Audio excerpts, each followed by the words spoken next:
Chapter 21 of Boys in the Boat, Save, Save, Save. Following the victory, Ulbrichtsen gave the boys 2 weeks off. When they returned to the shell house on May 4th, they rowed raggedly for the first few days back on the water until they found their swing again. But find it they did, and they promptly began to power past the other shells. On and off the water, they were almost always together now. They ate together, they studied together, they played together. On weekend evenings, they gathered around an old upright piano in the parlor of the Varsity Boys Club and sang for hours. Don Hume tore through jazz tunes, show tunes, blues, and ragtime. Sometimes Roger Morris played saxophone and Johnny White played along with his violin. And almost always, Joe got out his banjo and his guitar and joined in as well. Nobody laughed at him anymore. Nobody dreamed of laughing at him. By the end of May, the boys were again turning in phenomenal times on the water, but their success in Seattle didn't guarantee victory in Poughkeepsie. The regatta on the Hudson would be a 4-mile race, not 3, and the California boys had proven time and again that they were masters at the longer distance. On June 6th, Ulbrichtsen took the varsity and JV out for one final 4-mile trial before leaving for Poughkeepsie. He told Bobby Mock to hold the varsity back behind the JV boat for the first 2 miles, but they moved down the lake, rowing at a leisurely stroke rate of 26.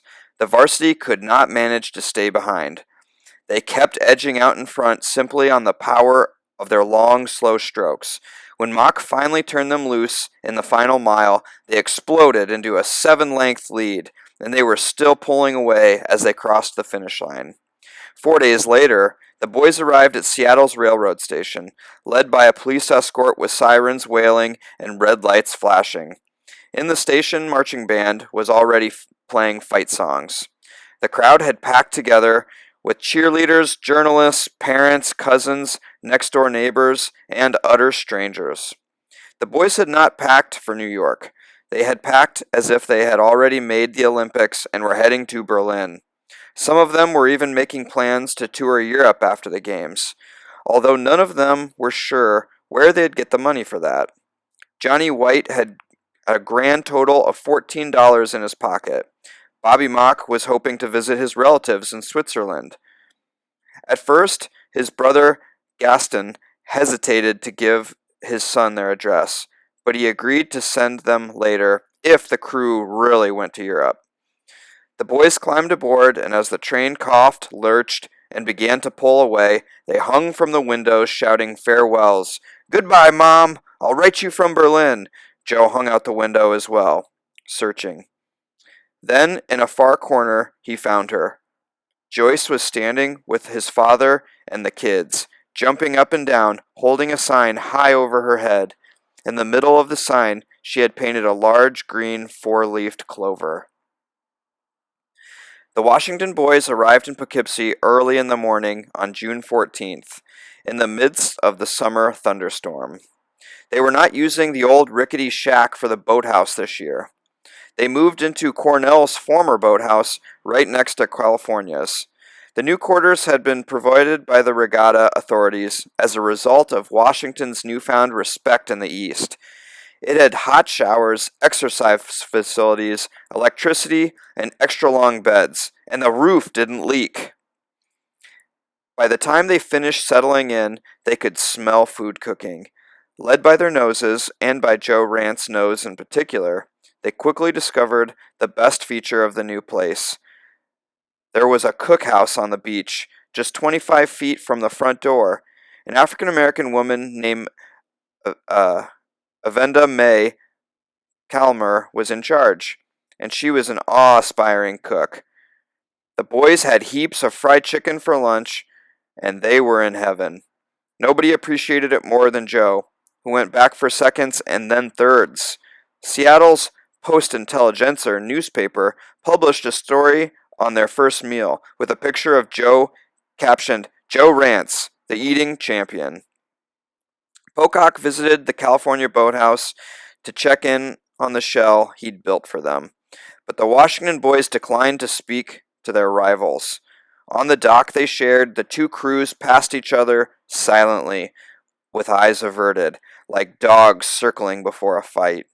Although a fight on land was possible, a battle on the water was a near certainty. During the next few days, word leaked out that Cal had turned in a blazing time of 1931 over 4 miles. After Washington held its own time trial, Ulbrichtsen announced that their time was slower, a fraction of a second over 1939. But Ulbrichtsen may have been trying to deceive K. Ebright. Johnny White recorded the boys' true time in his journal that night, 1925. The next day, though, rumors began to circulate that California had held yet another time trial and turned in a phenomenal time of 1846. But Ulbrichtsen remained unruffled. He was not going to schedule another trial. He wanted well-rested boys in the race. He told the boys to relax.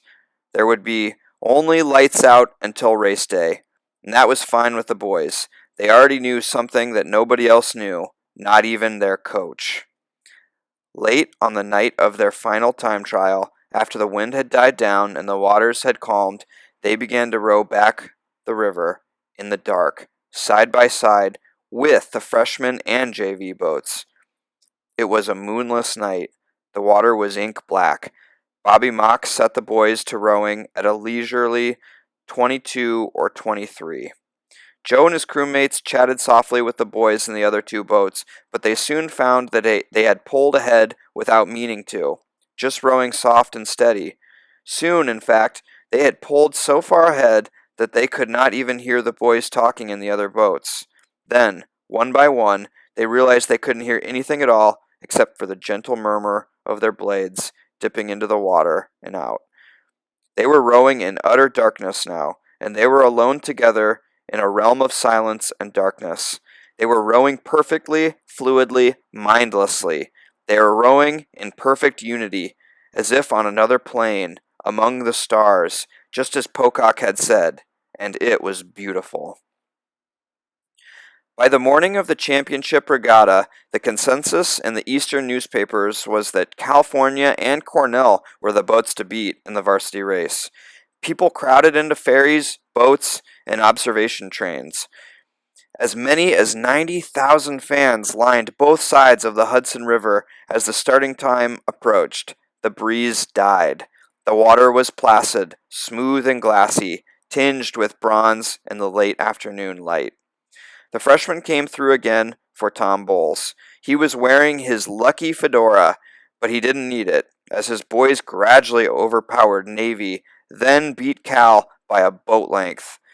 An hour later, Washington's JV crossed the line 3 lengths ahead of Navy, still pulling away as the head of a long, strung-out parade of boats far to the rear. Even as the last boats crossed the line and cheered again died down, a murmur began to ripple through the crowd along the shore. Washington, for the second time in 2 years, now stood again on the brink of sweeping the regatta. California, on the other hand, could become only the second school ever to win the varsity race 4 years in a row. But anything was possible. Cornell looked as if they could finally win this year, or maybe Navy. As the observation train drew back upriver again from the start, the atmosphere grew electric. The crowd began to buzz. Boat whistles shrilled. Fans draped arms over one another's shoulders and sang college fight songs. On the train, in the car packed full of Washington coaches, alumni, and sports writers, George Pocock and Tom Bowles paced up and down the aisle. Al Ulbrichtsen sat alone in silence, looking out from under the brim of his white cloth cap towards the spot where Joe and the boys sat in their shell, waiting. Washington had drawn the worst lane, number 7, far out in the middle of the river, where any hint of wind or current would be the strongest. California had the most protected lane, number 1. At 8 p.m., the starter called out, "Are you ready?" The starting gun popped, and for 5 full strokes, all 7 boats stayed even. Then Washington suddenly eased up. The other boats surged out in front of them. That was okay with Bobby Mock. That was just what he wanted. Prior to the race, Ulbrichtsen had explained that he had a new plan for his coxswain to follow. He wanted the boys to stay at a low, easy stroke rate, no matter what the other boats were doing. If they fell more than 2 boat lengths behind, he told Mock he could pick up the pace, but otherwise he wanted them to hold off until the halfway point, then start to raise the rate and pass the leaders at the end. Now, as Mock settled in his crew, rowing at a steady 28, he began to chant his newest rowing mantra in time with the stroke: save, save, save, reminding them to conserve their energy. After a half mile, Washington was in last place, almost 5 lengths behind the leaders. A mile into the race, Navy and Penn were in the lead, with California and Columbia close behind. Washington passed Syracuse, but remained 4 lengths back. On the train, Al Ulbrichtsen was still silent and calm, slowly chewing a stick of gum. Soon, he figured, Bobby Mock would make his move, just as they'd planned. At 2 miles, Penn began to fade. Falling behind Columbia, Cal and Navy were battling for the lead. Washington was in 5th place, but Bobby Mock still hadn't altered the beat at all. Ulbrichtsen began to grow uneasy. He had told Mock not to let the leaders get more than 2 lengths ahead. Now the boys were twice as far behind, and Mock was supposed to start moving by now. But out on the water, Bobby Mock told Don Hume, "Take your time. We can catch these boys any time we want."